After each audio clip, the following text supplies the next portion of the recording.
Hey everyone. I wanted to do a nice little update on to the changes that have come to the Elder Scrolls Legends. Tried to get this done this weekend. My schedule disagreed with me kind of violently, so I'm doing this now. I'm gonna split it off into three parts. One doing the patch notes and FAQs, another doing a set review for Isle of Madness, and another for our new monthly card.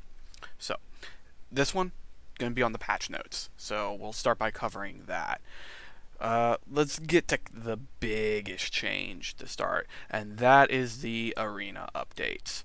That's clearly the biggest change in 2.6 outside the fact we have a new set, but the arena change is quite significant. Let's go on to what the actual changes were. So, the main goal of what they were trying to do is to reduce the synergy dependent cards that were too unreliable to build around in this environment. Essentially, what this means is they wanted to remove some of the very narrow cards that were basically impossible to build around in the arena environment. The most obvious and the instant to your head that pops up, Alduin. So, with particularly a card like Alduin is a legendary card. When it comes up in your slot of 3 legendary cards, Alduin's a waste to pick. You're never going to take Alduin. There's basically the 2/1 common in that has nothing, has no text in strength is probably more useful to you than Alduin, because Alduin is impossible to play in an arena environment. So their goal was to remove cards like that. But in my opinion, I think this was they jumped the shark here. There's a lot of cards on this list that, in my opinion, probably didn't need to be removed. Most notably the shouts, some of the tribal cards, notably the orc tribal. Tribal's iffy because some tribals work, others really don't. Like the high elf tribal, you can't really build in arena. The factotum tribal, maybe you can kind of get it. Sometimes you can get it, but it's really not that good. The orc tribal, on the other hand, is pretty good. The goblin tribal, sometimes you can get working. Most notably, the orc tribal, I think, is probably one that you can get going, and some of the dragon synergies I think you can also kind of get going. But also the item synergies, like these, removing those was too much to me. Especially like the item synergies and shouts. Shouts are valued when you start pulling more of them. When you pull a bunch of shouts, that's how you get value. That's the risk of taking a shout, is that one shout probably isn't valuable, but 2 shouts is valuable. Some of the other, like Call to Valor. Call to Valor is a perfect example.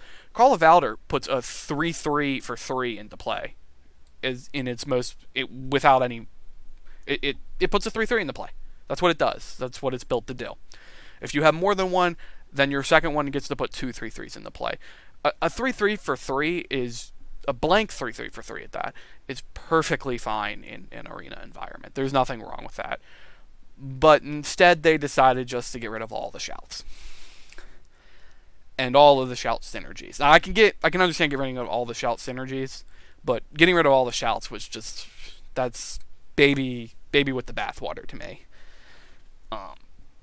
Just kind of a list of cards that I was kind of confused as to them getting rid of. Another big one was Devour. I have no idea why they got rid of Devour. Devour is a perfectly reasonable removal spell, despite being a dragon synergy card. There's nothing wrong with Devour. It's perfectly fine. Dres Tormentor, a 4/4 for 4. That's a 4/4 guard for 4. That's a good card in an arena environment. Stampeding Mammoth. Stampeding Mammoth stats are insane for arena. Its stats are really good in arena. There's nothing wrong with Stampeding Mammoth. Stone Shard Orc. Stone Shard Orc can be used as just blank removal. Like, you can just get one extra damage on something. If you have multiple orcs, 2 damage on something. It's not a great card, but it's fine to play as is. Uh, it's just some of these things that they removed. It just kind of confused me. Um, I think their heart was in the right place. Getting rid of cards like Swims at Night, Alduin, Starstrung Bard, like Skeevatron, Siege, all of those singleton cards. Like, I understand why they got rid of those. Those were just kind of silly to have in an arena environment where they're useless. They're just bad cards that you would never play. But then there are others like Relic Hunter. Relic Hunter's a two for two with upside. Like, if you've played Arena, your 2-drop is your most important thing, and Relic Hunter I know gets a bunch of play. It just really confused me, some of the cards they got rid of, just because they were considered to be high synergy cards, and that low when you low roll some of these high synergy cards, they were perfectly fine. That's why people continue to take them. But ones like Alduin, yeah, I understand why Alduin's gone. So that's enough beating up about the arena changes. I'm not a fan of what they did, but I understand why they did it. I just kind of hope eventually at some point they kind of go back and relook at how aggressive they were. It would be one thing if they just wanted to cut down the pool and that was their reasoning for this, but they did a lot more than cutting down the pool here. That wasn't their reasoning for doing what they did. Anyway, let's go back to the actual updates. Collection exporting. You can now export your entire collection into some deck building application. This is really useful in something like Magic, where you can export your collection and build decks with whatever deck pool you have. It would be nice if we could just connect our accounts and they would have a list of our card pool, but I'd understand why that's not doable, and this is a perfectly reasonable thing to have. As to some of the other changes, a bunch of graphical effects were updated. There was a couple things that I really did want to highlight in some of these gameplay changes. The big one to me being this immunity to damage deal. So one thing that has been changed is that if you have a creature or a player that is immune to damage, then it can no longer be attacked or targeted by actions that only deal damage. I don't like this. I actually really don't like this. There are perfectly logical explanations for why you would attack with a creature that can't deal damage to another creature. Most notably, you want it to die. You want to sacrifice that creature to activate some other effect or ability. This is kind of... I understand. So the reason why they would do this is that it avoids misclicks. When you don't want a creature to attack something, this will help prevent that from happening accidentally. It's been a recurring problem on mobile. Some of the touch boxes on touchpads has been a little iffy. So that's probably one of the reasons why they did this, but I feel like a much better solution would have been to have some graphical effect that shows that the creature is immune so you don't accidentally misclick. I got the feeling eventually they're going to release cards where this could become an issue, and I hope one day they revert this, but I'm not overly pleased with this new change. This is probably one of the biggest angst I have over this, and it seems really really small. It seems like something that shouldn't be a big deal, but as someone who's like played a lot of card games throughout my life, this is actually something that's kind of important. Like, I go back to thinking about times in Magic. If you go back to Magic the Gathering, when the Aristocrats deck came out, that deck was just sacrificing creatures left and right, and nobody knew how to beat it because the deck was really complicated. How the math on it worked, and just how the style it played was just it was unconscionable. You didn't understand what was going on. This is kind of the same way. You can interact. These creatures that are immune to damage, it's not that you shouldn't be able to interact. you should be able to interact with these creatures. This makes it so that being immune to damage gives it this entirely new ability that doesn't make sense to me logically. Yeah, that's yeah. I'm not thrilled on this. Let's go to some of the other changes. AI improvements was another big change. If you have played Solo Arena, you will know the AI is not the smartest AI in the world. The AI likes to do a lot of really silly things like playing Mundus Stone before your creatures instead of after.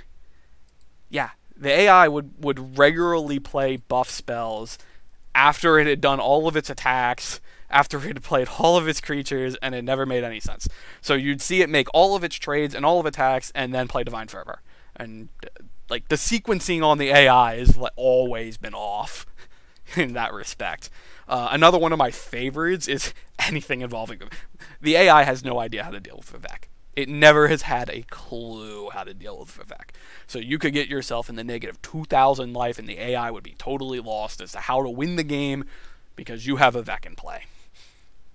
It's just bizarre decisions that the AI just didn't account for. But anyway, they fixed these. Hopefully the AI is not totally stupid and will now properly use Wabbajack. I don't know how one properly uses Wabbajack, but yeah, have fun with that. Oh, and no more random silences. Somewhere in this it said the AI was silencing. Yeah, AI silencing thing. I don't think the AI knows how to use silence either. I've seen it use silence on things and then instantly kill it and then wonder why it silenced it in the first place. It was just going to kill the creature anyway. So a handful of small other changes. I think the only other change, I actually just ran into this morning about not being able to log out. I forgot to log out of my account on my PC when I left home, and I tried to log in on my mobile, and I got this message, and I was like, oh crap, I forgot about that. Let's see.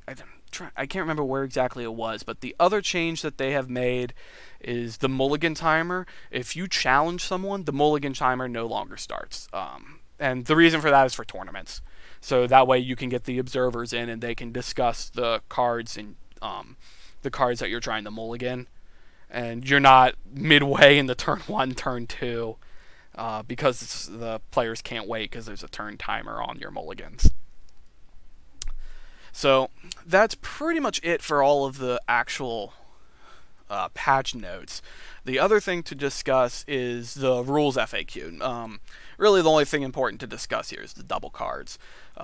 So if you have been reading some of the new cards that they have announced for Isles of Madness, we have a new card archetype thing in double cards, which are good old Magic the Gathering split cards. Just a little bit more confusing because of how the way online TCGs work. You can kind of run through these to get the idea. Whenever you draw it, it splits into 2. If you have 9 cards, you'll then have 11 cards. You don't have to discard, but you will eventually have to get down on that hand down the 9 cards so you can draw next turn. What's more interesting is how they interact outside and inside your library. So when they're inside your deck, double cards are essentially both cards in one, similar to Magic. But when they're outside your deck, they always split, and it's a matter of how they split. So a good example of how these things interact with other cards. So if you buff all the cards in your library, say you play Praetorian Commander, all the creatures in the double cards get +1/+1 on Praetorian Commander. So if you have a creature action, the creature gets +1/+1. If you have a creature, they both get +1/+1. When you tutor the cards, you tutor the card if it depends on the tutor. If the tutor is pulling it into your hand, then you can target either half. Meaning, if you play Sun and Shadow only allows you to tutor into your hand actions. So if you have an action creature double card, you pull both of those into your hand by taking that card. You get both halves of that card in your hand if you choose a action creature double card with Sun and Shadow. Where it goes into play is a little bit different. It will only go into play if both halves are fulfilled on the tutor. So what does that mean? It means it really only interacts with Altar of Despair in this case. So if you play Altar of Despair, if you have a creature dual card, and that creature fulfills the one of those creatures fulfills the requirement for Altar of Despair. So you have Altar of Despair, it pulls a 4-drop. If you have a 4-drop and a 6-drop on your double card, it will pull both of those creatures into play at the same time. You will get both halves of that creature in play off Altar of Despair. Now, if I have been reading this correctly, if it's like an action creature and you hit that double cost, you hit the creature side on Altar of Despair, it doesn't pull that creature because it has to pull both of those out at the same time into play. Now, since we don't have any support double cards, all the double cards are either item, action, creature. The only way you can pull out of your deck into play is if it's a creature at this moment. I don't believe there's any way to pull an item outside of Siege, and we'll talk about Siege in a second. I don't believe there's a way to pull out an item. Actions you don't instantly cast unless you're actions actually don't work because I believe actions don't work because it's 2 actions and the way they have to stack. Right now, my understanding is that you can only tutor into play creatures. So we're gonna have to actually eventually get more rulings on double cards as we release more cards, as you can see. It's going to get a little complicated, but as it stands right now, you only pull into play dual cards if both sides are creatures. Hand it can be anything. But into play, it has to be creatures. Some of the weirder cards, though, completely skip over double cards. So, like I was saying, Siege of Strauss Mackay, that card completely skips dual cards. I assume they didn't want to have to deal with anything regarding that.